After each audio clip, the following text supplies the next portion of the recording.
Nigerians took to the streets in early August 2024 to protest the soaring cost of living and double-digit inflation. Ahead of the rallies, a video shared online purportedly to show U.S. President Donald Trump backing the demonstrators. However, AFP fact check found that the clip's audio was digitally altered with the help of artificial intelligence, AI. The original video was from a 2017 interview Trump had with NBC about the Federal Bureau of Investigations, the FBI. Nigerians, wake up, it's time, and reads the caption on a TikTok video. And Donald has told us to do so, and we have to do it. Shared more than 18,000 times since it was published on July the 27th, 2024, the post claims to show Trump urging protesters in Nigeria to get behind a series of street demonstrations scheduled for the first week in August.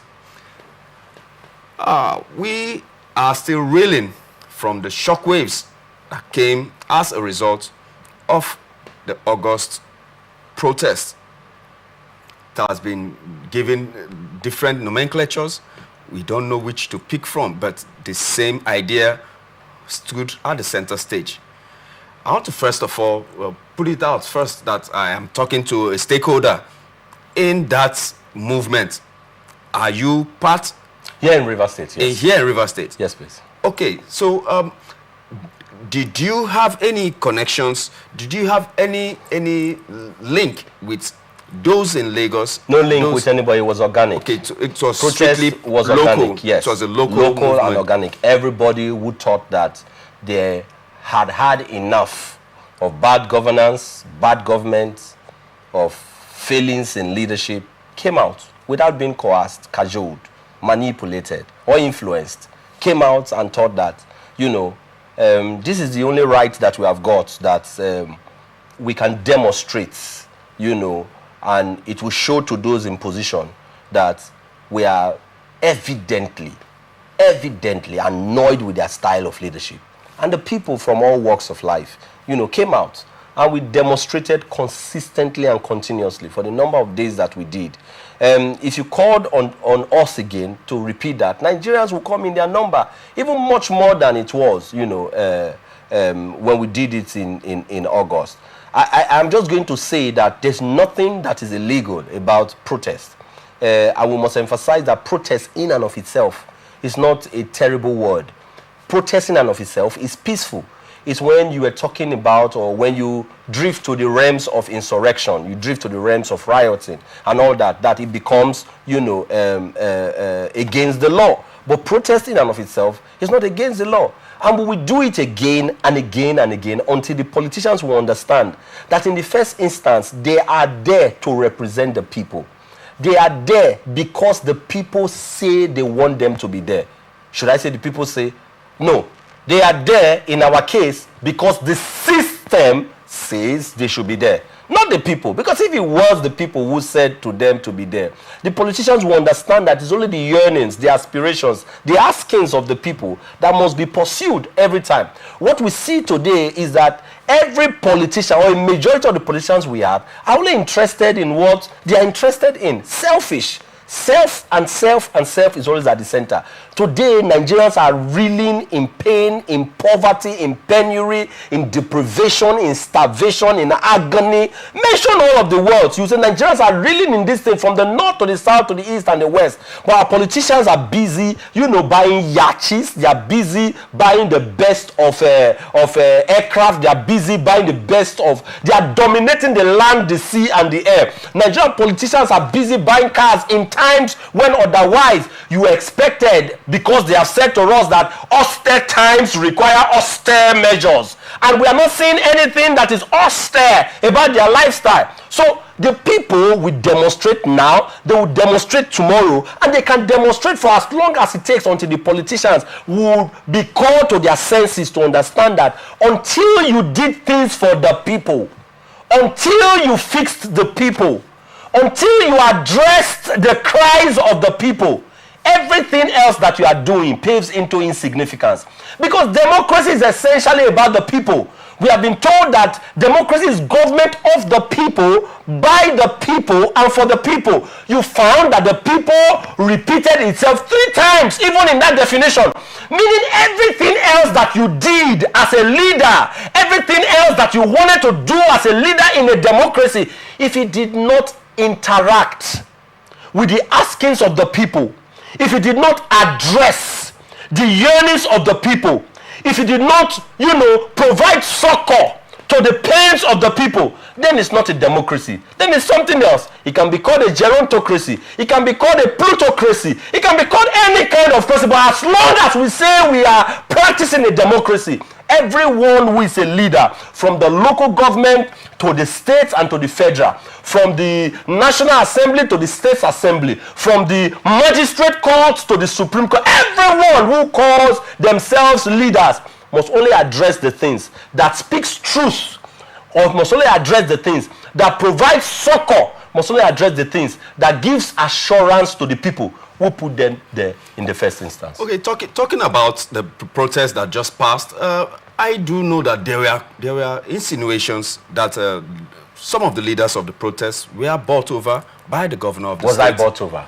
That's why we are talking to you. And we want to know, if you were bought over, how much was it? How many other stakeholders I am putting it on air. And also I have been the merits and the demerits of the protest. Involved in politics, locally, school politics, local government, state politics, national politics. In the last, if I want to be quite conservative, in the last 25 to 30 years of my life, right, actively involved. I want to put it on record. There is no politician born of a woman, Andy Akpotive is the one who is saying it, who has given Andy 50 naira, 5 naira, a farthing to go and prosecute anything politically. None! None has done. None is doing. Water and bread. None can do. None did. None is doing. None can do. Because there are some of us whose integrity cannot be bought. It cannot be sold. It cannot be presented on any platter. Who is the politician? Name the politician today.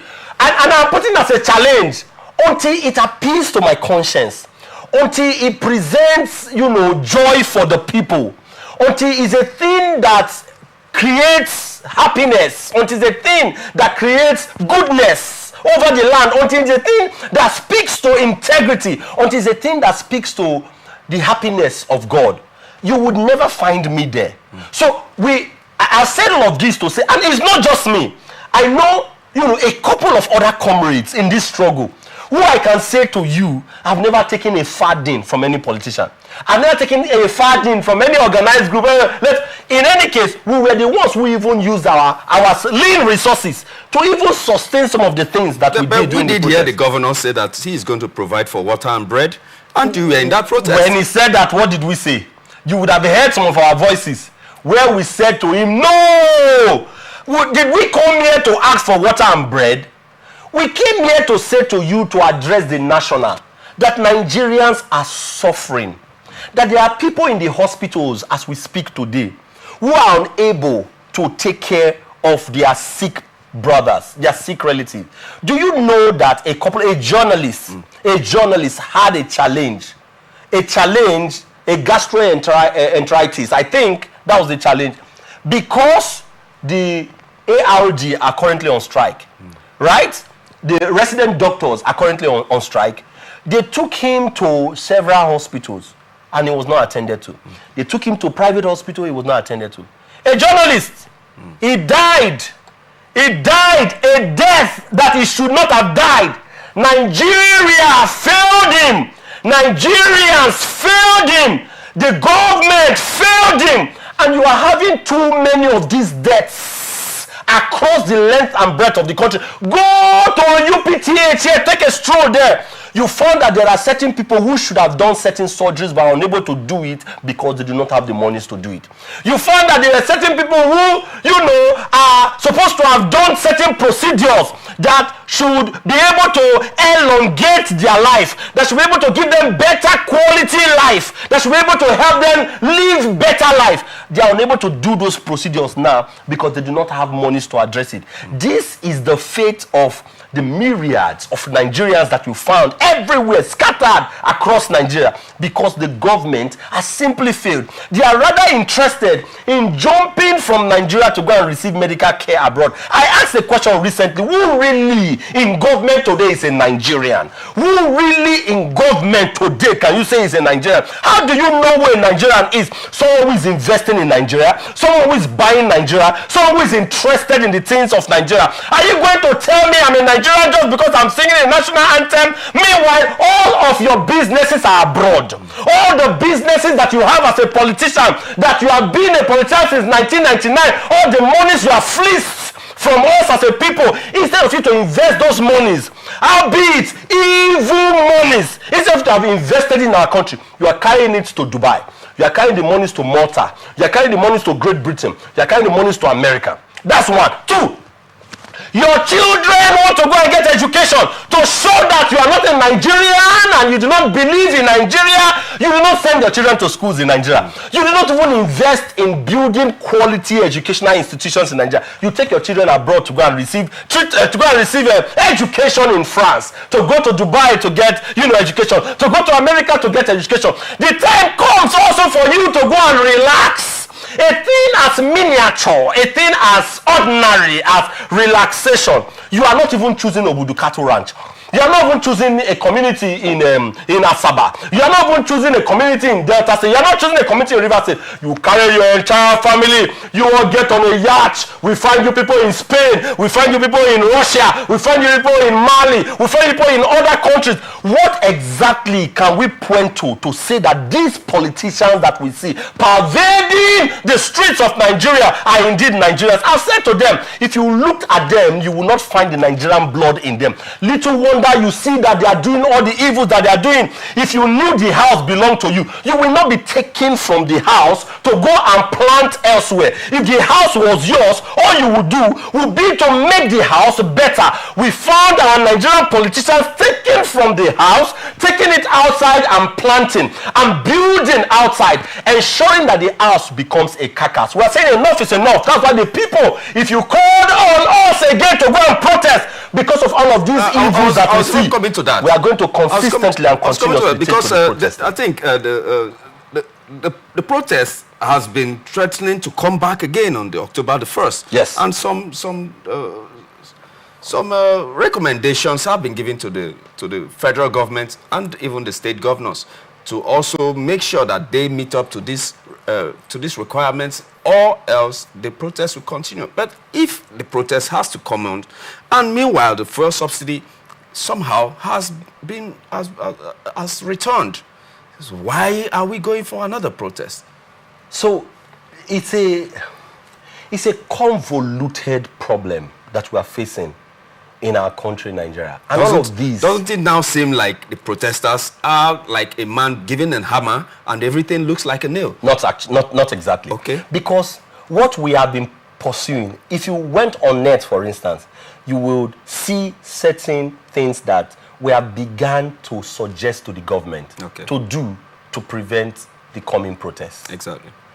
If you were a government that was people, sensitive, you listened. And it's not rocket science knowledge to fix some of these challenges that the protesters are asking be fixed. It's not right. It doesn't take rocket science knowledge to do some of these things. It just takes a sincere heart to serve, a sincere heart to be for the people. See, let me say this to you. It's an illustration I give to a lot of people who think that they will continuously be in power, enjoying wealth all the time. I play the game of chess and I play it a lot. I love the game of chess. And there are several officers and officials, that you have in the game of chess. You have the king, you have the queen, you have the rooks, you have the bishops, you have the pawns. Yeah. On the board of the chess, they are moved differently. The pawns can only move 1 step or 2 steps when they are starting. The queens can move anywhere, can move anyhow, can do as they like. The bishops, the rooks, they have a good the board. But guess what? When the game ends, all of them are packed into a box. The reality that and the lesson that we should get from the game of chess, it didn't matter what latitude nature provides you with on earth as a governor, that you are driving with siren. There are 300 cars in front of you, 20 cars behind you. There are police officers that are whooping people and asking that people should move away from the road like you are a god. It didn't matter whether you're a senator or a senate president. And as you were appearing to the National Assembly, there were people who were shouting, oh. It didn't matter what you are. The time is going to come when the game is over. Every of these officials will be packed into a box until such a time again when the master, the one who wants to replay the game, will open it and call you back. When the game is up and you are packed into the box, what will be said of you as a politician? What will be said of you as a governor?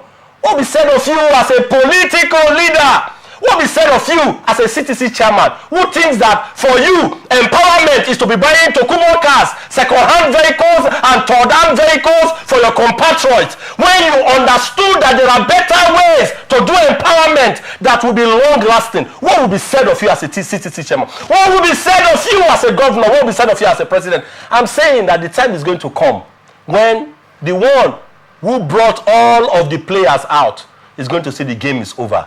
And they will pack it. Everyone is going to be in a box. Very, very, very, very revealing, very, very apt, and straight to the point. Andy Akpotive has made it clear that he did not receive